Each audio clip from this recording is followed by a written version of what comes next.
Very much. Well, Treasury Secretary Geithner called to account today for some of the spending he's proposed in round two of the TARP, particularly as the markets were falling everywhere around him. But he was also selling the notion that this administration will be a lot more open about how it is spending your money.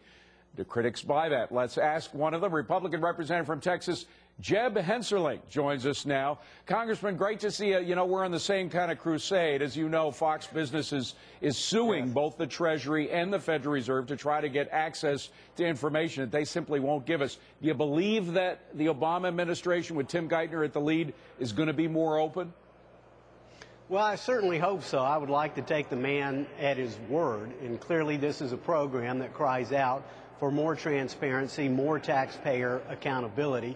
I frankly think it's been inexcusable in the past not to have this information. So if he manages to achieve it, and I hope to take him at his word, but more importantly, trust but verify, I plan to verify that his word is good. Yeah, well, we've been giving short shrift to Ben Bernanke, who was also speaking today. He was speaking before a House committee. And he had a couple of things to say about what the assets were in his books, the portfolio. At one point, he said that only 5% of the $2 trillion that they have is at risk, that 95% of it is over-collateralized, it's golden. But then later on, he said only 1% was at risk. So, I mean, until the American public can actually see what the Federal Reserve has in its books, and in fact, until the world can see what it has in its books, is anybody going to trust the dollar anymore?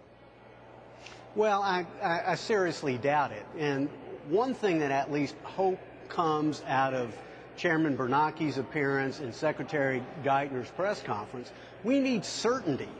The markets need some certainty. Investors are sitting on the sideline wondering, am I going to get a bailout? Is my competitor going to get a bailout?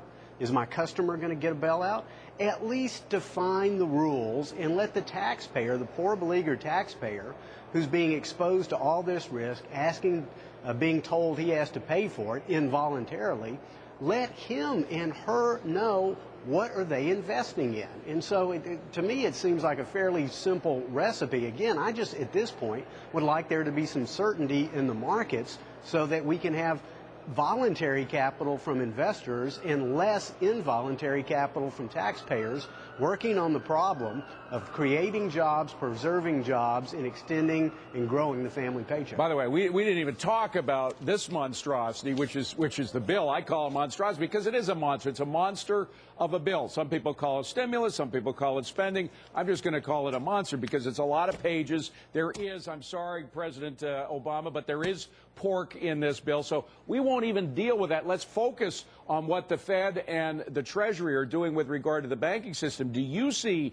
any clarity, any of those rules that you say is so necessary for the market in what Geithner told you today about his plans? No, quite the opposite. What I see is a $2 trillion commitment on top of the other, Bloomberg estimates $9.2 trillion of taxpayer exposure and expenditure. So what I see is a commitment of an extra $2 trillion, but we're kind of light on the plan. I mean, what is the plan for the $2 trillion? And at some point, you got to ask the question, how much debt can you pass on to future generations? And not only future generations, but what's going to happen if the world decides they no longer want to invest in the dollar? The only thing worse than the Chinese... That's a great question. In fact, hold on a second, because I think we can play a clip of where Geithner was actually asked this by, I believe it was Senator Jim McDermott?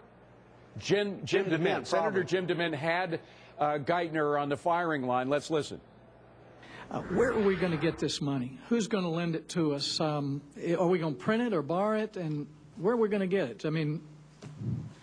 Senator, thank you for raising this. It's a incredibly important concern, and as I said earlier today, I think it's very important as we work to solve this crisis and get the economy back on track that we also lay out to the American people in the world a path that will bring our resources and our commitments more into balance. I don't want to interrupt, but I've only got a couple of minutes.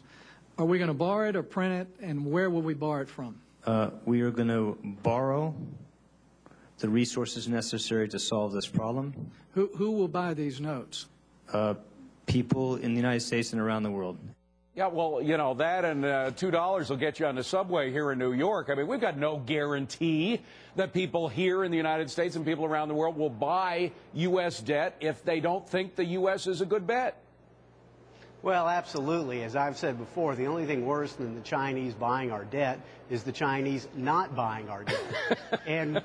And when you see the massive amount of debt that is being run up today, you wonder how long will people be investing in our U.S. currency. Now, listen, nobody ever lost money betting long on the future of the United States of America, and I think that we will come out of this economic challenge. But I'm afraid that the so-called stimulus package, which is a bill to stimulate big government, not to stimulate the economy, and TARP, son of TARP, third cousin of TARP, frankly, is going to prolong the recession. I don't want to end up with what Japan had, the lost decade, right, where they had bad monetary policy, stimulus bill after stimulus bill after stimulus bill.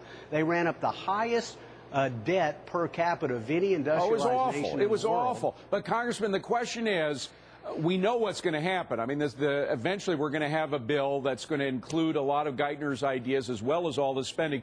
But we are going to come out of this. But between now and the time we come out of it, what happens?